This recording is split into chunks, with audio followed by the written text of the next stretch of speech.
Hello guys! Welcome po ulit sa panibago nating video at ngayon mapapanood ho natin ang pagbabaklas at pagkakabit ng mga taillight sa Mio natin. Basically sa mga Mio Sporty dyan.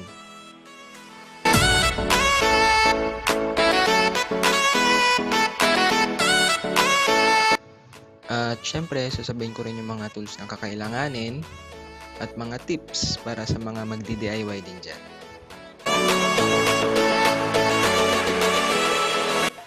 So guys, huwag na po natin patagalin.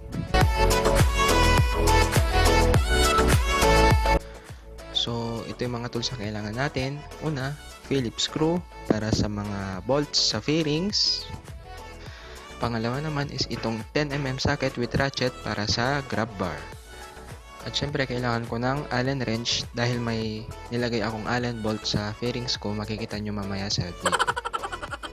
Lastly, kailangan natin ng susi para may access tayo sa bandang loob at hindi tayo mahirapan sa pagbabaklas ng fairings at yung grab bar. Una, tanggalin natin yung mga bolts na nakakabit sa mga fairings natin. Dito natin magagamit ang Phillips screw.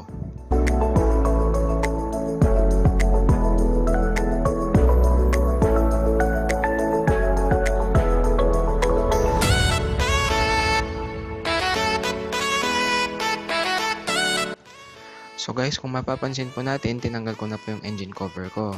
Ngayon, sa pagbabaklas ng engine cover ng mga Mio natin, is kailangan din natin ng Phillips screw. Tanggalin lahat ng bolts para matanggal yung engine cover. So, nabanggit ko nga pala kung bakit ko tinatanggal yung engine cover ko sa previous video ko dun sa paggagawa ng test light.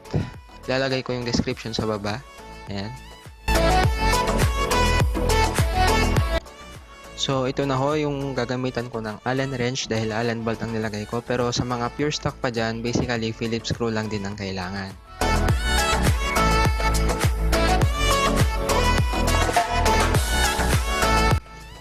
So guys, ito kailangan natin tanggalin yung grab bar para mas madali yung access natin sa taillight at pagbabaklas ng mga fairings. Gumamit ako ng 10mm socket with ratchet.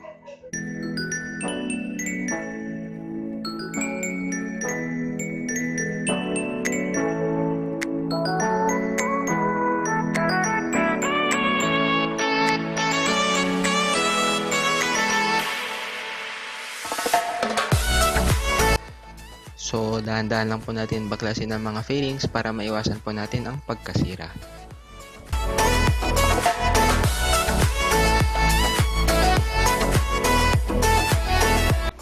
Ito po ang mas malapit ang view para sa pagbabaklas ng mga fairings natin.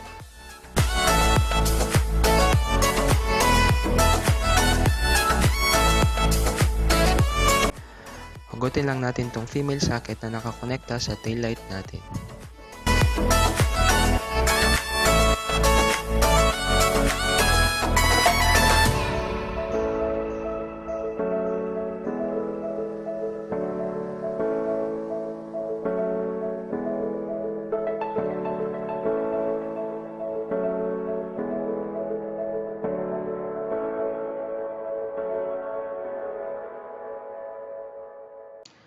So guys, sa lumang taillight natin, kunin natin tong dalawang thread at ilipat natin sa bagong taillight na siyang pagkakabitan ng mga bolts.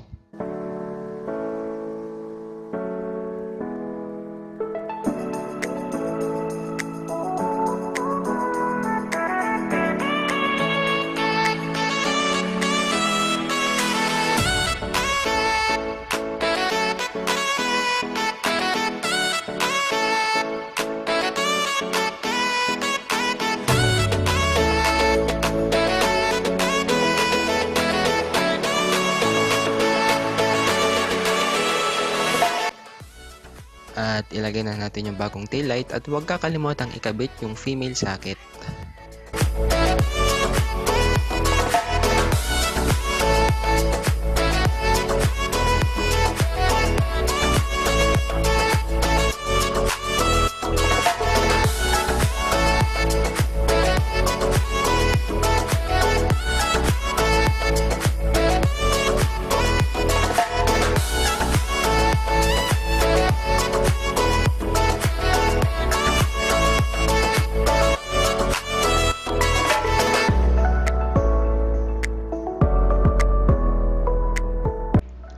So guys, tip lang po, unahin muna natin ikabit yung dalawang long body na fairings at i-bolt natin siya para hindi tayo mahirapan sa pagkakabit ng maliit na fairings sa bandang likuran.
And ayun po, shoutout kay Enzo Dagan.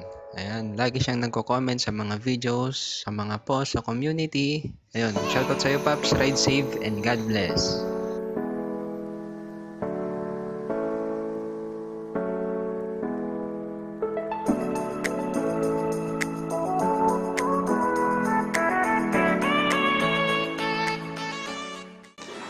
So yun guys, huwag kakalimutan mag-like, comment, share, and subscribe for more videos po. At sa mga magpapa-shoutout dyan, comment lang po sa baba. At saka salamat po sa mga patuloy na nag-aabang at nanonood sa mga videos natin. Dadagdagan ko pa yan. So, konting hintay lang po at salamat sa inyo. Ride safe and God bless.